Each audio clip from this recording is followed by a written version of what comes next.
This lesson is about how the information in DNA is used to build proteins. This is called the process of protein synthesis, and it occurs in a couple of different stages. We'll start first with an understanding of the central dogma or main idea of molecular genetics.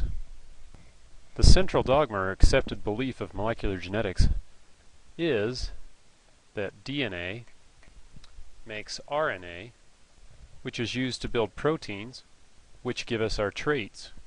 Also need to understand that DNA can be used to make more DNA, and so it's the genetic material. The process of DNA making more DNA is called replication. It occurs in the nucleus of eukaryotic cells, but in bacteria, prokaryotes that have no nucleus, it just occurs in the cytoplasm. The process of DNA making RNA is called transcription, and it occurs also in the nucleus in eukaryotic cells. The process of RNA making proteins is called translation.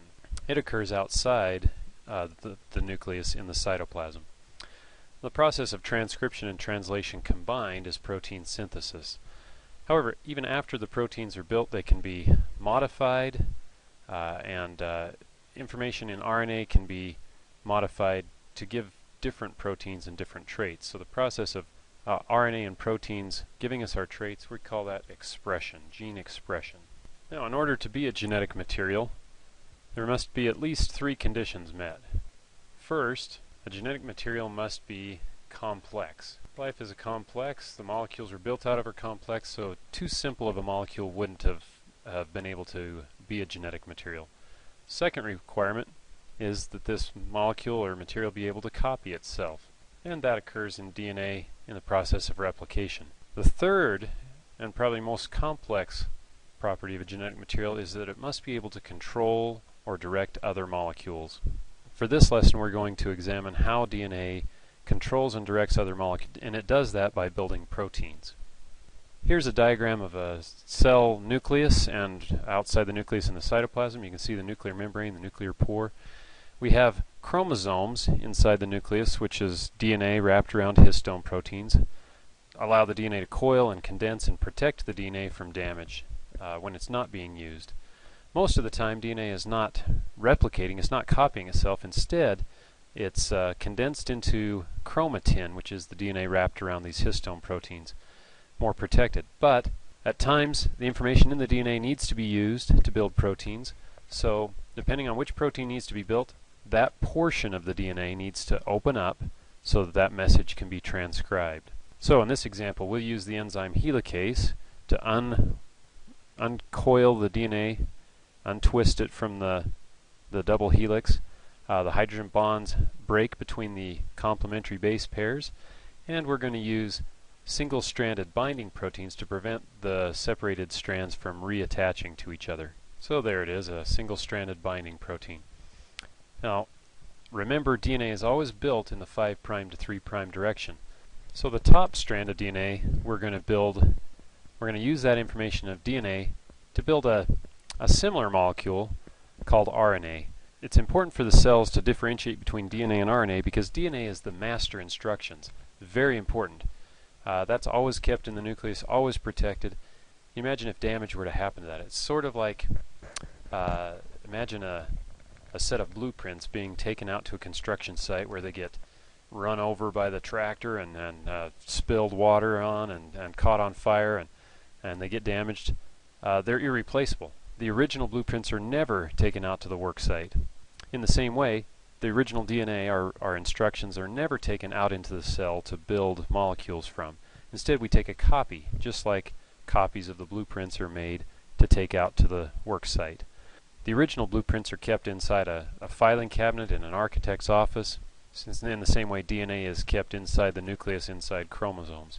But when we need the information, we uncoil the chromosome and untwist it, and then use the DNA to build RNA. Now we use the enzyme DNA polymerase to build more DNA. We're going to use a similar enzyme, Rna polymerase, to build RNA. Here's the Rna polymerase enzyme. It's going to travel this direction, 5' to 3', and as it does so, it's going to grab free RNA nucleotides that are floating in the cytoplasm inside the nucleus. In the nucleus there are free nucleotides, both DNA and RNA. Remember, the difference between RNA and DNA is that RNA uses uracil instead of thymine as a nitrogenous base, and that RNA has the sugar ribose instead of deoxyribose. However, both nucleotides are floating around, and these enzymes, the Rna polymerase enzyme is the right shape to grab a hold of RNA nucleotides, incorporating them into the growing RNA strand. It'll match up complementary bases. So T matches up with A with U, C with G, until the entire RNA strand is built. Now at this point, only a certain section of DNA is uncoiled and allowed to open up. This section of DNA is called a gene.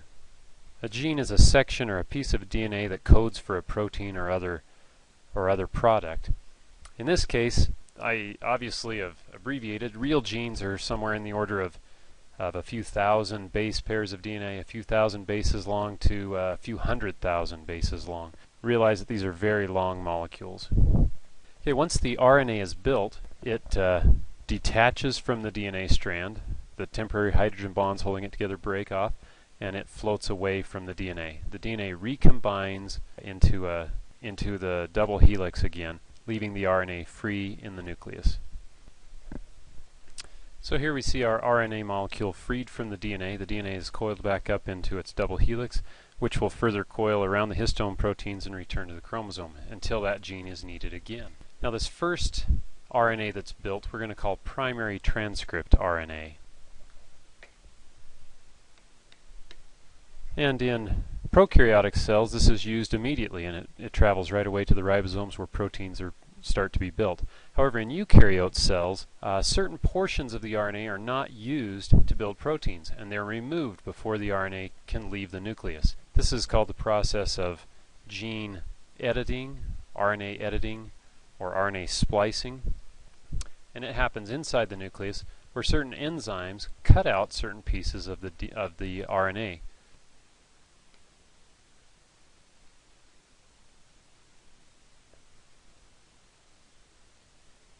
The pieces that were removed came from sections of the DNA that we're going to call introns. They're intervening sequences that are not used in the final product. The other sections of the DNA that are used to actually code for the protein are called exons. The RNA pieces from the exons are spliced together after the introns are removed, and we call this new processed RNA, we call it messenger RNA, or little m RNA, mRNA for short. The mRNA is tagged with chemicals at the front, a cap called a 5' cap, and then a tail made out of a bunch of repeating adenines called a poly-A tail. The cap is a modified guanine chemical and is important in helping to differentiate where the beginning of the RNA is from the end. This chemical, this new messenger RNA, is now free to leave the nucleus and travel out into the cytoplasm, carrying the message from the DNA out to the ribosomes to build the proteins.